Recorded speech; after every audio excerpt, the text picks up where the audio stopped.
Fantastic. Well, good morning, everyone. Welcome. I'm Stephanie Fisher with the Education Department here at Michigan Bankers Association. Thanks for joining us for a quick 30-minute webinar this morning. Couple of housekeeping things real quick. We have a small group, so we welcome any verbal questions. Lots of time for Q&A. Want to make sure that we get all of your questions answered. You can also use the chat, so we'll monitor this as well.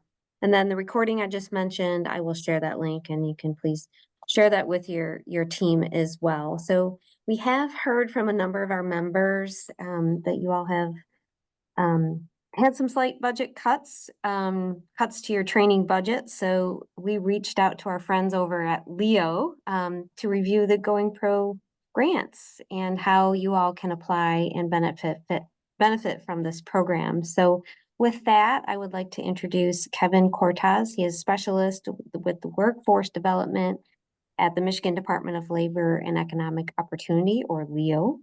Welcome, Kevin. Thank you. Thank you. And I will piggyback off of that and introduce my two team members. They're the analysts on the program. We have Tapia Mia and Erica Lodozinski. So they'll be helping out today, facilitate this call. So we wanted to jump on and give you a kind of overview introduction of Talent Fund. And then, like we said, we'll have plenty of time for questions after we kind of get through. So if you have anything, if we need to pause or go back to any slides, we do have slide numbers on the bottom of the slides, so feel free to take note if your questions pertain to a specific slide. I've been with the program for about 5 years, and helping from a few different perspectives. We're constantly trying to kind of make the program easier to use, more accessible, and then balance kind of our reporting and different outcomes and goals that we have with the legislature. So it's a really dynamic program, and we're excited to share kind of how it works today. So I'll be giving a little bit of an overview, and then Tapia is going to take over, and then we'll go through all the details of the program from there. So this is what we've got scheduled for today. Like I said, we're going to talk through kind of performance and recap. We'll highlight what's new for the upcoming fiscal year. We'll go into a little bit of detail about how the application period works, and then we'll open up the floor for questions and answers. So just a quick overview here. Like I said, this is the team, the three of us. We are sort of full-time through Leo on Going Pro Talent Fund. So we're the ones that work the program. We, not listed here, but we work directly with the Michigan Works Associations. So we'll call them the MWAs, but they are sort of the boots on the ground. They operate the program at the local level. So if you work with the program, if you wanted to apply or get involved in any way at your local level, you would be working with Michigan Works. And they're also the subject matter experts. They help employers apply. They'll have training agreements with employers, everything like that. So you'll get more familiar with them. As we go through this presentation, you'll learn how to get in touch with your local key contact for the program. But we are the facilitators at sort of the Leo level. So we work the sort of policy, we monitor all the outcomes and do the data reporting throughout the year and just kind of keep everything on track throughout the year. So the way we formatted this presentation, we don't necessarily have to do it this way. Stephanie will kind of defer to you however you want to do Q&A, but typically, if you want to save questions till the end, if you want to note what slide your questions pertain to, like I said, and then feel free to enter your questions in the chat or use the Q&A. We'll try to facilitate and answer things as we go if we can. So a little bit of an overview of the program. The Talent Fund, its big purpose is to provide training that leads to an industry-recognized credential. These credentials typically count towards the state's 60 by 30 educational attainment goal. So if you're not familiar with 60 by 30, 60% of the population would have post-secondary education by 2030. That's one of the state of Michigan initiatives I know Governor Whitmer has been very excited about over the past few years. So this program really aligns with that, and it aligns with other initiatives to get the workforce trained, make investments to employers and attract business and economic development to the state of Michigan. So we'll talk about this a little bit more when we talk about priorities and things for the program, but Talent Fund really aligns with a lot of statewide initiatives and other Leo initiatives. So a big pillar of the program is to provide individuals with employment and industry recognized credentials that will lead to strong wages. So really making that investment in the workforce, helping not only the employer get the talent that they need, but then helping that employee be able to, grow their career, move through or up the career ladder as they go. So those employers, they can train, develop, and retain current and newly hired employees. And then, like I said, it helps ensure that Michigan has that talent that we need to compete and grow. So we'll talk more specifically about what that means. And I will pass over to Tapia to go into some of the details. So Tapia, are you able to unmute? Yes. Thank you, Kevin. Yeah. Okay. All right. So there is a funding cap for each participant for this program. For current employee, training funds have to be $2,000 per person, and USDOL registered apprenticeship training funding has to remain under $3,500 per person. There is a $500,000 cap for awards for each individual employer sites as well. And if possible, please round up training costs for each course and training to the nearest whole dollars. It will be easier to put into the system that way. Next slide, please. Thank you. Okay, so to be an eligible employer, they have to be a non-government private entity, for-profit or nonprofit. They have to be compliant with all their state tax obligations. And they have to have a need for skill enhancement, which includes registered apprenticeship programs and advanced technology training programs for current employees or new employees. They also have to have a physical presence in Michigan, and they have to participate under all the program's eligibility perimeters and guidelines. There are some examples of employers that are not eligible that we have listed, and we have it listed on the employer guide as well. Some of them being government entities, public institutes and entities, and also some commissions. Unions are not eligible to be employers, however, they can be eligible training providers. Next slide, please. Thank you. Okay, so there are two different types of employees that can receive talent fund training. One of them is current employees. Current employees are defined as individuals on the employer's payroll at the time of application, or they were hired at least 31 days prior to the award date. Individuals that were either promoted or moved into a new position, individuals moved from part-time to full-time, or they were laid off, furloughed, or fired and then rehired. These individuals would also be who have previously worked for the company through a temporary staffing agency, leasing agency, or on a contract with the Form 1099. Next slide, please. The second eligible trainees are going to be new employees, also called new hires. To be eligible for that, they have to be permanent full-time employees of the employer when approved training begins. They have to have full-time employment, which is defined as 32 hours per week or more. Seasonal or part-time employees, current or new, are not eligible. They have to also work primarily in Michigan and for whom the employer pays all applicable taxes to the state of Michigan, regardless of where the employee lives. For example, if the employee lives in Wisconsin, but they work remotely in Southfield and all the state taxes are paid to the state of Michigan, that employee is eligible. They have to be at least 18 years of age or older, and they have to be a U.S. citizen or legally authorized to work in the U.S. Next slide, please. Okay, so here is a list of eligible trainings for current employees and new employees. We have a little table that we have written out. Also, this is also in the employer guide. Some things to note is that a new employee who is not a USDOL registered apprenticeship may participate in on-the-job training or a combination of classroom and on-the-job training. USDOL registered apprenticeship training also includes both RTI and OJT. However, 100% on-the-job training is allowable. For example, if RTA has been paid by another source, RTA occurred prior to the effective award date that's listed, or the classroom training component has already been completed, that is eligible. Next slide, please. So here are a couple eligible training topics that we want to talk to you guys about. All trainings must include expanding and improving an employee's skills and develop the opportunities for growth or be promoted within the company. Eligible classroom training must lead to a portable, in-demand, high-quality credential. It must be specific to a customized short-term technical skill where participants are likely to gain employment or advance within an industry and occupation. Training must not be an introductory or overview program. Training that may provide benefit to the participants as they begin to gain general knowledge about occupation and occupational standards.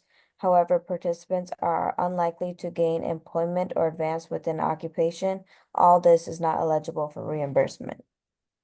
We have removed employers being their own providers. That is because it is not the intent of the program. In-house training is the cost of doing business, and there's usually no credential obtained through that way. Each year, we look at the list of eligible and ineligible training, and that's reviewed and amended based on the demand and available resources. This list is meant to serve as a guideline and is not intended to be an all-inclusive list. Next slide, please. So here's a list of required documents for reimbursement. The employer guideline lists out the documents that must be collected for each different type of training and each different type of employee. So please carefully read those following details because it will be different for each type of training that you have. One of the things that will be needed is proof of classroom training, such as a credential or transcript, and it has to be physically signed as well. And the signature could be physical or electronic, but it has to have an official seal or letterhead that has to be acceptable in the place of a signature if a signature is not available. Next slide, please. I'm going to pass it on to Kevin and then. So I'll talk about this a little bit. So we have an acronym at the top of the screen. We say WeBlooms, but I'm sure you can pronounce it however you want. It stands for Work-Based Learning Online Management System. And that's the catchy long title that we decided to go with for our online application portal. So I have a screenshot here, and this is what the dashboard looks like. So when you eventually contact your MWA Key Contact, if you're interested in applying and you set up your account credentials so that you can go on to WeBlooms, this is what it'll look like when you sign in. And we won't go through a large demo today because there are videos available on our website, which we'll link later. So if you're more interested in what the system looks like, it's pretty cool. We've spent the past couple of years developing it and enhancing it.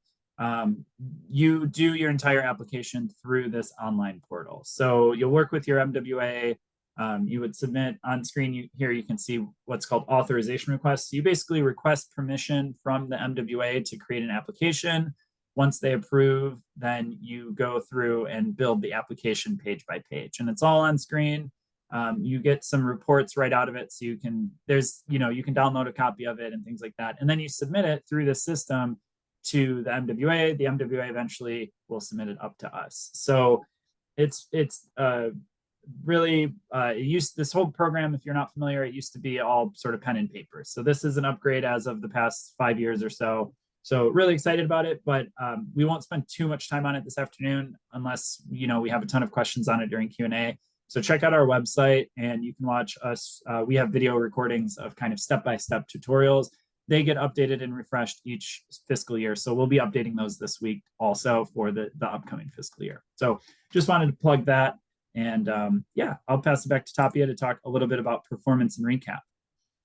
Okay, thank you. Okay, so these are program stats from 2014 to 2024. We have a total number awarded of 7,480. The average award amount is $39,547. The average training cost per person has been $1,412. And we have funded over $275 million so far. There has been also 200 plus employees that have been trained as well. This is data as of July 2024. And when that data is updated, we also update that on our website as well. Next slide, please. So this is a summary of the employer size that we give funding to. more than 60% of the sites have less than 100 employees. That is our biggest award amount given to, but we also give 31% of our awards to 100 to 499 employees, and then about 9% go to the employers that have 500 plus employees. Next Yep, slide, and, please. and I just want to add on here too. This is a competitive program, so we'll talk more about scoring criteria and how applications are awarded, but this isn't a fixed allotment. So what this means is that of the employers that apply, 60% of them, typically year to year, 60% of them are those small companies with fewer than 100.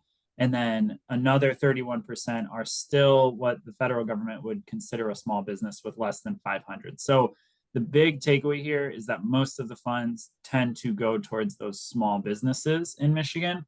And again, that's kind of for two reasons. The program isn't necessarily favoring small companies, but it is a priority, right, for small businesses in Michigan. But we typically see mostly small employers apply to Going Pro Talent Fund as well. So this is kind of the average distribution year to year, but it's not a fixed allotment or anything like that. I just wanted to make sure that was clear, that 60% of these employers that get awarded typically have fewer than 100 employees. And that's kind of just how the numbers shake out at the end of an application cycle. So thanks for letting me interrupt, Tapia. No, thanks for adding that information. Okay, so this is a recap of 2024. We have awarded about 6,300,000. Oh. Is that number accurate? Regardless, that is the amount of money that we have awarded. In the year 2024, we had 1,931 applications that we received, but we were only able to award 1,209. There were 11,275 individuals that were hired and trained, and there was 26,481 current employees that were trained. There was at least 5,295 first-year USDO registered apprenticeship trained as well, and the average award amount was $52,240. Next slide, please. So this has been the budget for the past couple years. For the past 3 years, the budget has remained the same. However, the demand for the program is becoming higher, but the budget we currently have, like I said, has been the same. So that just means that the demand is at an all-time high and the application is now becoming more competitive. And Kevin will go into the scoring criteria and a little bit about those details as well right now. Thank you. Yeah, so we'll talk about what that means in terms of the program being competitive. So this is the scoring criteria for fiscal year 25, and this is the sort of scoring criteria is sort of the standard that applications are reviewed against. So, think of it like a, board game or game show or something like that, where each application scores a number of points, right? So that they can be prioritized or ranked from highest to lowest and then awarded, right, respectively. So it is based on our boilerplate. That's the legal jargon and documentation that makes the program it is. It is a competitive program by nature. So we try to create a scoring criteria each year that aligns with other state of Michigan and LEO initiatives and prioritizes the types of training and different skill attainment that we need to see in the state. So we add a few things each year. Sometimes we adjust the points value. So the scoring criteria can change year to year. Your Michigan Works agency, again, I just want to plug that they will be able to help you navigate this. So if this seems like daunting, they'll be able to sort of walk you through and help kind of map out what a successful application may look like. So again, those Michigan Works key contacts, they are invaluable when it comes to helping you apply and making sure that the program is a right fit. MWAs can also help you grade funding, so they can identify other funding sources for training. They can also, connect you with other resources potentially. So again, if you're not familiar, if you're not already working with those Michigan Works, that would be kind of step one. But we'll talk about the scoring criteria a little bit. I'm going to try to go through these categories just so you have an understanding. But basically, the long and short of it is that employers can earn up to 50 points. The simpler way to say it is that the higher points value, the more an application scores, the more likely they are to be awarded. So that's kind of how it works. There's no expectation that every employer is scoring all 50 points. So it's, employers are scoring some combination of points from these categories. So these are all sort of different priorities. So the first sort of thing is that we do have high priority sectors. So these sectors listed: agribusiness, construction, education, energy, healthcare, hospitality, outdoor rec, information technology, infrastructure, manufacturing, or mobility. Those are what are considered high priority sectors. So they do score points for being in those industries. Typically with Talent Fund, because this is skills-based training and it's very technical in nature, most of the applicants are in those categories, but we do see applicants from all other sectors, anything from banking all the way to, retail. There's tons of different categories that don't fit, but most of the employers kind of fall in these different buckets that we have identified here. If you're wondering too, on the right side of the screen, we just have in this box to the right where it says minor language change for clarity. That's just helping identify if it's a new criteria or if it's been around for future years. So if you don't have much perspective on the program, or this is your first interaction with the program, that won't mean much to you. But if you have seen the program, that'll help identify if a scoring criteria has changed from previous years. So sorry if I've glossed over that. Another priority in the scoring criteria: employers can earn a point if their training is directly applicable to electric vehicles, mobility, or related infrastructure. So mobility and modernization of everything, our grid and all of that is very important, and it's a big priority right now throughout the state. So employers can earn a point if their training is directly related to that. Additionally, another new criteria for this year, based on the governor's My New Economy plan, is creating or preserving affordable housing units. So applicants that have training directly applicable to preserving affordable housing units also score a point. And then another one, going through these kind of quickly, is increasing household access to high-speed internet. So that's another one where employers can score a point if they are, increasing household access to internet. We also, aligning with that 60 by 30, we also have a priority for college credit training. So you can earn, if your training is earning college credit, if it results in college credit by the training provider, if they are the ones granting that college credit, then 6 points are granted. Otherwise, you can score points for having technical training or classroom training provided by community colleges, universities, or a third party. And we do include what the definition of a third party training provider means. OJT, like we said, on the job training is also allowable, but that would not score points under this scoring criteria. We also have, this one may be more relevant to you, we have a priority for classroom training that leads to a certification or license. So we do go into more detail in those employer guides, and your MWAs would help you navigate this, but employers who have training that leads to a certification or license can earn 3 points. And then there is a priority throughout the state for diversity, equity, and inclusion. So we have, this has been in the program for the past few years. There are a number of categories, and we don't have them listed on this slide, but it's a bit more expansive than what you may normally see. It includes minority populations, women-owned, individuals with disabilities, veterans, and I believe there's potentially a few more. It also includes what we call geographically disadvantaged business enterprises. So those are based on geographic location in Michigan. There are certain businesses that are disadvantaged due to location. This is all detailed in a lot more detail in our employer guides, and the MWAs, again, would help you navigate this. But that might be an employer that's located in a certified hub zone, for example, if you're familiar with that terminology. So there's priority for employers who are most vulnerable throughout the state and may need resources. We also have priority for USDOL registered apprentices. So if your training plan had apprentices, and this is all years of apprentices, whether they're in their first years, if they're new apprentices, or if they've been in the apprenticeship program for a while. So we have priority for that, and it scales. So you'll see you can earn, if you have a few apprentices, you can earn some points. If you have primarily apprentices on your training plan, you can earn more. So it's a bit of a tier system on some of these scoring criteria. Wages, this is regional median wage is a large factor. So this program is intended to lead towards high wages. So there's a priority to award employers whose median wage of trainees will be equal to or above the regional median wage after training occurs.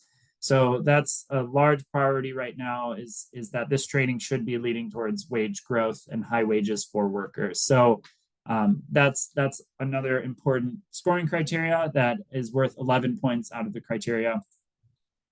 And then we do have a priority this year for new employers who have not been awarded in previous years. So for some of you, this may be helpful if you've never heard of Talent Fund and you're applying for the first time. We do want to incentivize that, and we want to spread the funds as responsibly as possible to affect as many employers as we can. So we've added in initiative points here for employers who have not been awarded in the past 2 years. And then finally, this is the last one we have listed here. We have points in another one of those tier systems. If you have a smaller ask amount, you score more points. And that is really critical to help make sure as many employers as possible can receive funding through this program. So if you are requesting up to $60,000 for training, you score the most points, all the way up to $220,000, right in that kind of halfway point to the maximum amount allowable. So this helps make sure that we can distribute funds throughout the state and to all different employers, as many as we can, because like Tapia said earlier, the demand for this program is increasing every year, while the budget for the program has stayed pretty consistent. Last thing I wanted to mention here, and I know we're getting close to time, is that we wanted to just highlight this, that we talk about this in the employer guide, and the MWAs will help you navigate this. But there are certain changes to your training plan. So you're making a prediction of what type of training you may need or how many individuals may go through training. And there are certain changes that are allowable. So, if your training provider changes, if maybe the type of training you need changes throughout the year in the 12-month training period, that's acceptable. But there are certain changes that may lead to the de-obligation or rescission of funding.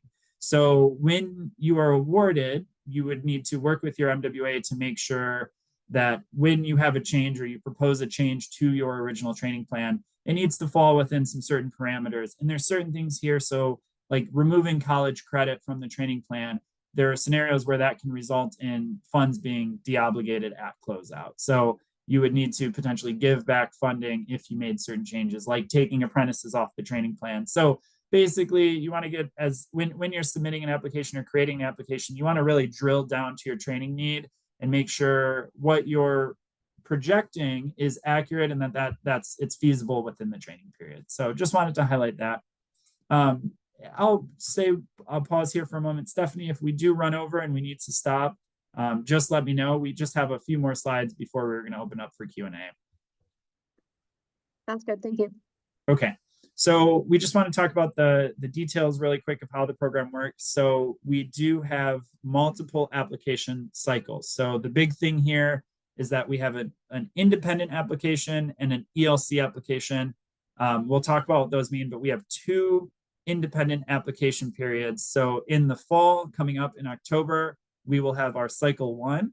And then sometime in the late spring, early summer, we have cycle 2, which is a second round of funding.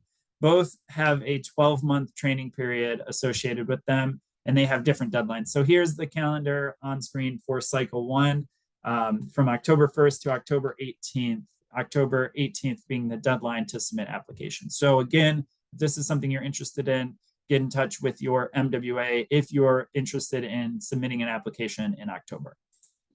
So we also have employer-led collaboratives. Those are group applications. And this might be a really good way if there are a lot of you on this call that have similar training needs because you share an industry and you're in kind of, different regions throughout the state.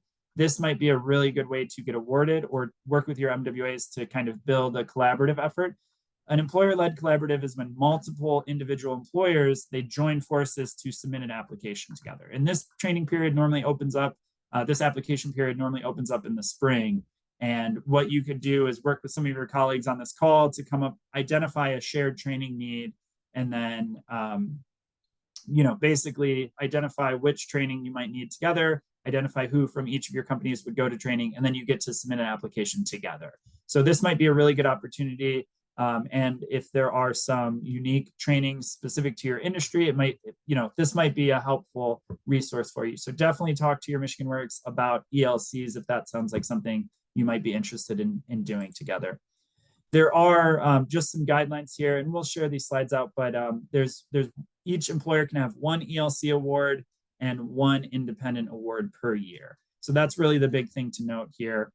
And then training on ELCs, you must share training. So training has to be shared between the partners participating in these collaborative awards. So you would all need to be sending your workers basically to the same trainings together, or the same trainings provided by the same training provider. So there's a bit of overlap, but again, all of the resources that we're about to talk about, they will go into more detail about these guidelines, and your MWAs will help you navigate this better.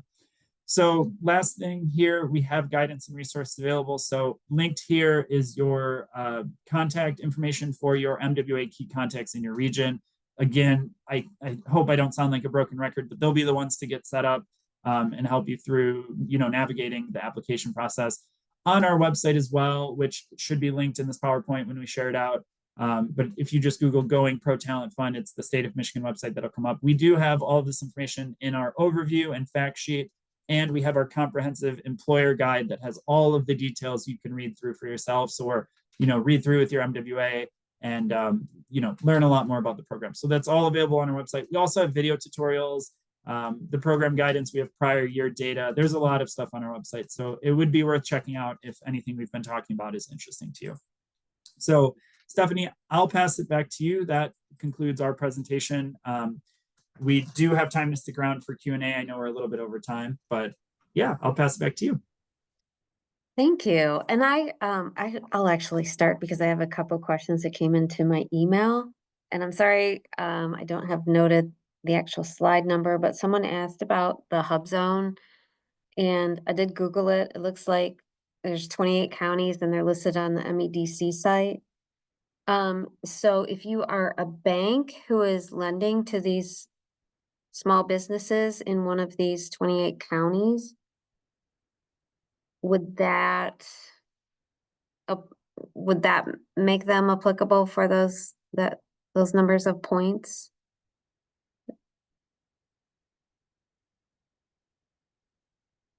Oh, you're muted, Kevin, sorry. Sorry, not used to Team or Zoom as much.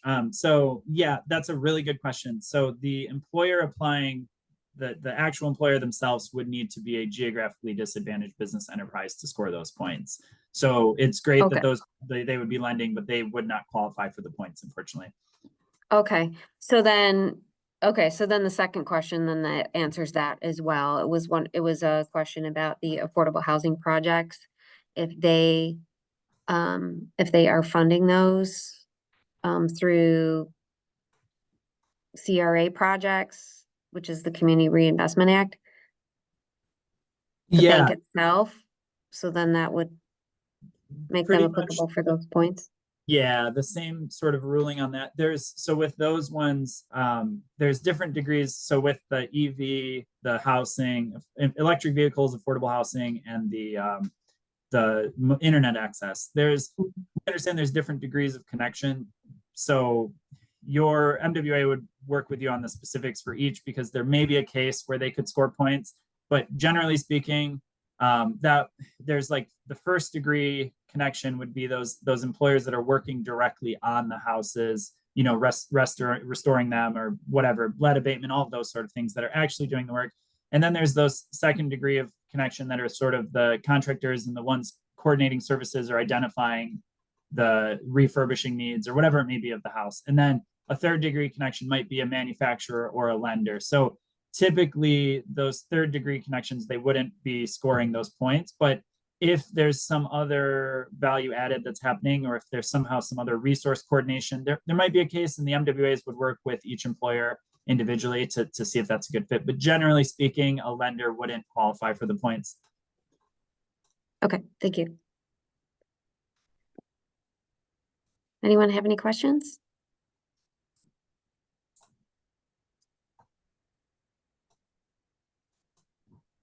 Has anyone on the webinar today applied? Have anything to share?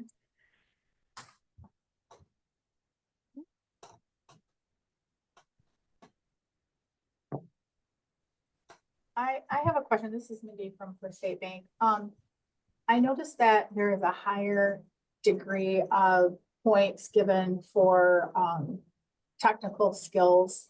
And one of the questions is, if we're in the banking field, but if this was something that I wanted to apply for just for our IT team, would those points go for that technical skill, even though we're in the banking industry?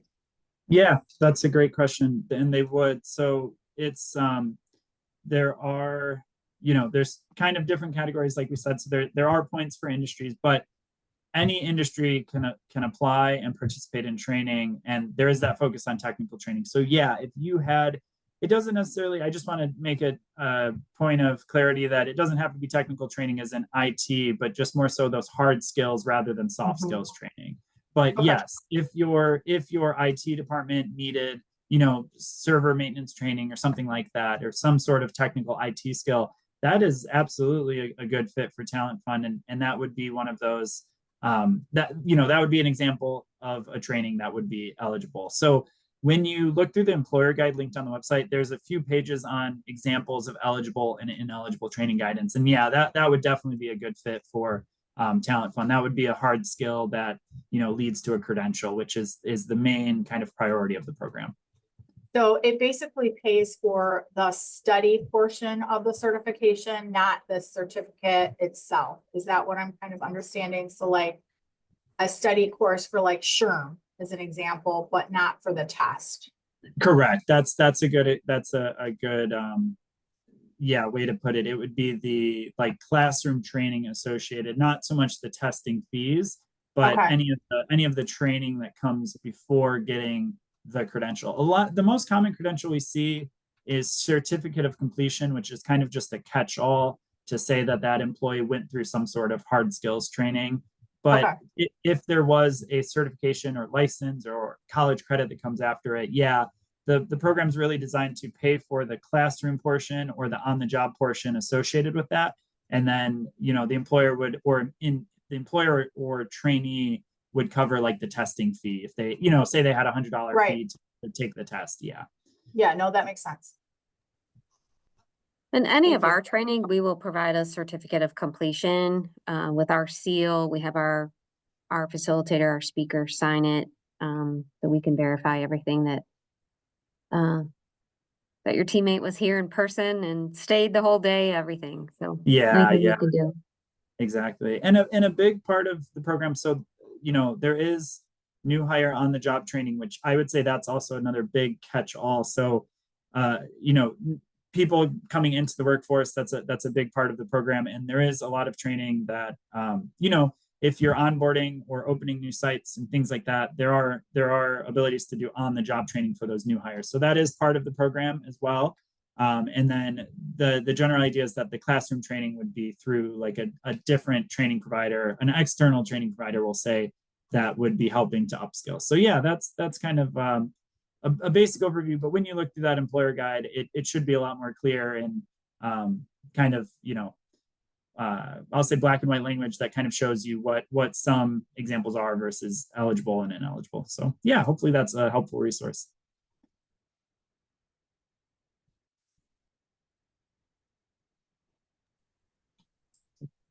All right. Well, if you do have questions on the presentation, we've got our email address on this last slide. But again, I just want to emphasize that those MWA key contacts, they are the ones that are helping employers actually navigate the program and apply. And so, happy to follow up if there are more questions. But if you are interested in applying, reaching out to that key contact, they will get you connected with their business services team. They'll identify other opportunities for funding as well and help grade those resources. So those Michigan Works key contacts are really going to be your best bet. And they can also help with hiring. They have portals that they can recruit through and identify resources throughout the state. So wonderful resource if you're not already tuned in with your Michigan Works. I would say that would be the next kind of takeaway step after this call. Great. Well, thank you, Kevin. Thanks, Tapia and Erica and the rest of the Leo teams for joining us today and everyone. And I'll get the recording sent right out. So thank you. Thanks. I'll share the slides with you too after. I'll email them right over to you. Thank you. All right. Have a great day, everyone. Thanks, everyone. Thank you. Thank you.